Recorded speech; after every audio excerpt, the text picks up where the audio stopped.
Today I'd like to discuss with you a topic that is not very easy, but yet needs to be said. Today's going to be a video for particularly the unfaithful spouse.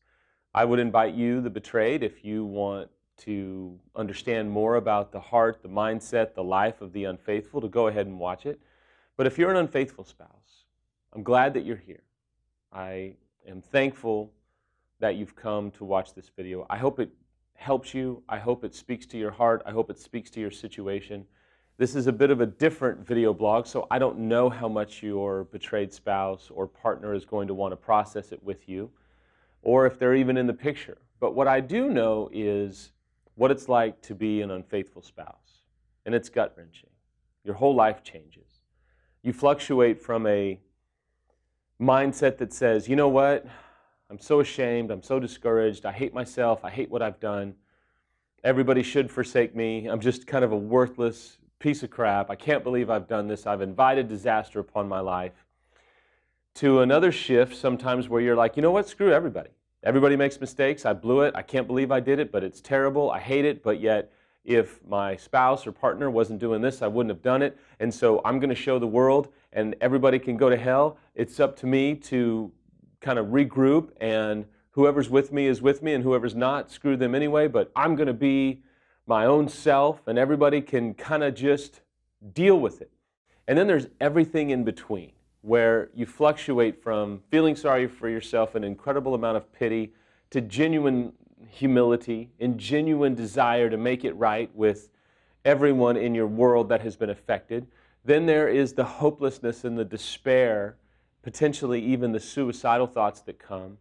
You've probably lost money, income, or are facing the opportunity to lose an incredible lot. You see, the thing about infidelity is you don't really understand what you're capable of losing until you start to lose it, or it starts to fade or crumble in your hands.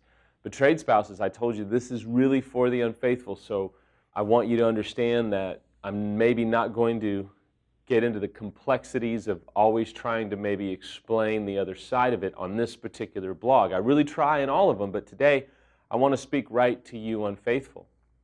You see, the unfaithful don't comment much on my video blogs. They don't comment much on Twitter or Instagram or some of the other mediums that are out there because you're constantly worried about being tarred and feathered or labeled an unfaithful spouse, and that can have ramifications in your professional life, and I understand that, or your kids might be very tech savvy and find out about probably the biggest, darkest secret of your life.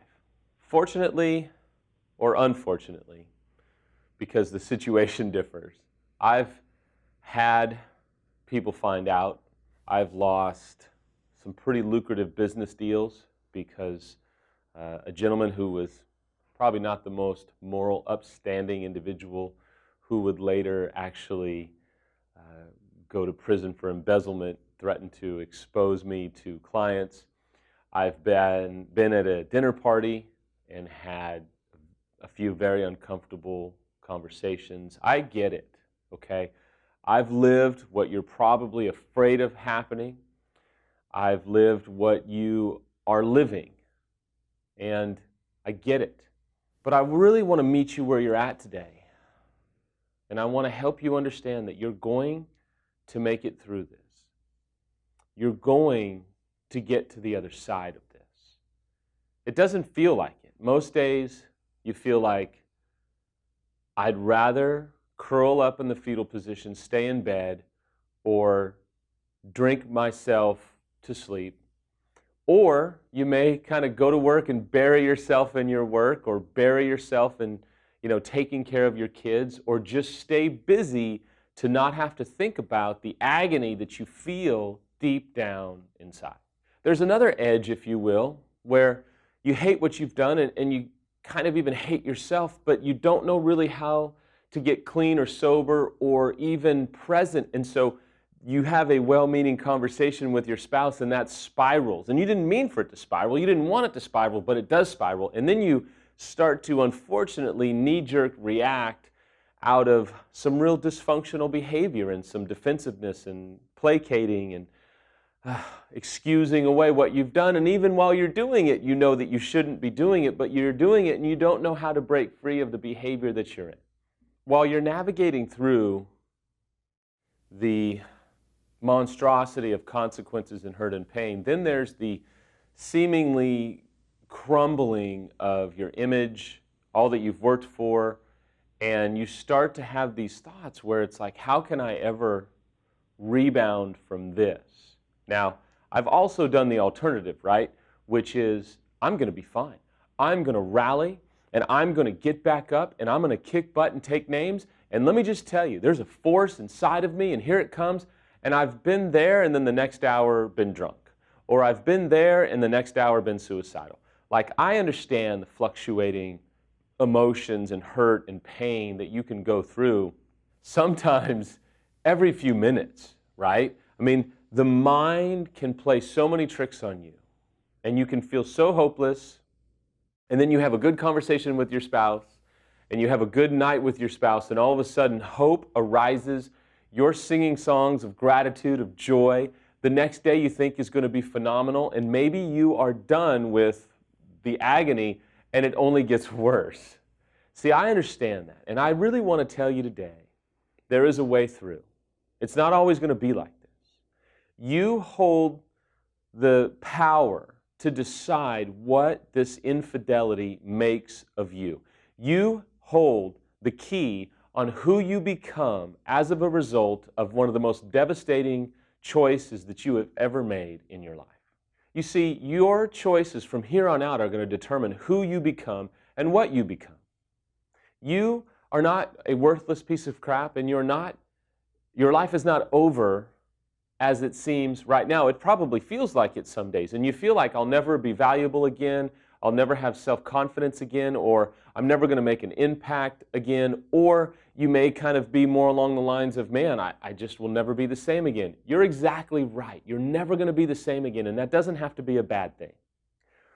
When everything had fallen apart and I was really in the ashes of having lost this really public ministry, if you will, and I was in the public eye, and all of this stuff came crashing down, I was sitting with my mentor, and I was probably maybe a month, 2 months into it, and I just remember saying, will I ever have value again? I mean, I went from, being on TV and traveling in front of thousands of people to running for my life, hiding for my life, hunkering down in my house, waiting for all of the agony to die down so we could just get back to regular life. And he looked at me and he said, you're going to one day be more valuable to people than you've ever been. And I said, come on, dude, that's like some real big self-help stuff. He said, absolutely not. I sat in this restaurant crying with a man I had never met before, except I had had 2 conversations over the phone with him. And as the waitress is coming, I'm crying, talking to him, a grown man, and he's looking at me and he's telling me, you're going to be more helpful and more impactful with people than you've ever been one day. Once you get healed, once you get restored, once you begin to put the pieces back together again the right way, you're going to do things and you're going to be more relatable than you've ever been. And I said, how could you say that? And very bluntly, he said, because you won't be a liar and you won't be this image manager where you pretend like you're perfect and you pretend like you have everything put together, but you're really a liar and a cheater and you're living a double life. Yes, it was very blunt. And he said, you are going to be more relatable with people because now you've failed. Now you've absolutely failed, and you really are not effective in life until you've failed a few times. He said, hopefully you don't fail a few times with your marriage, but you've obviously failed and lost about everything. This is going to turn you into a man who is not a perfectionist, not a liar, not someone who is hard on people when they fail, but can relate to people when they fail.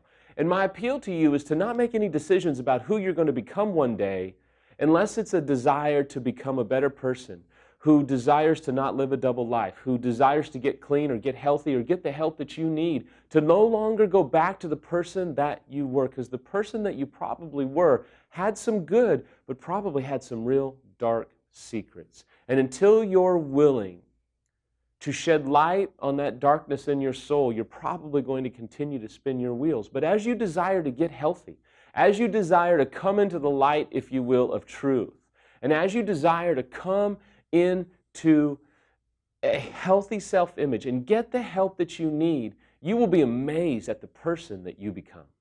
You see, there's a level of self-love that you probably haven't experienced yet or are just beginning to experience. And it's really complicated because you're trying to work on self-love, but your spouse is probably really angry at you. So it's really hard to kind of reconcile self-love, but yet I've caused all this hurt and pain, and it's legitimate anger from your betrayed spouse. Here's how you reconcile it. You own what you need to own, but you confront what you need to confront inside of you, and you use the expert's help to begin to love yourself and forgive yourself and grieve for what you've done and make every attempt to reconcile with those that you need to reconcile with. But hating yourself is not the answer. Despising yourself is not the answer. Feeling sorry for yourself will never be the answer. But don't assume that you know what your life is going to be like. If you use this the way it can be used, it will absolutely make you a person that one day you will love and respect. And you'll realize the darkness that's inside of you, but you won't live in that darkness. You'll live in the light.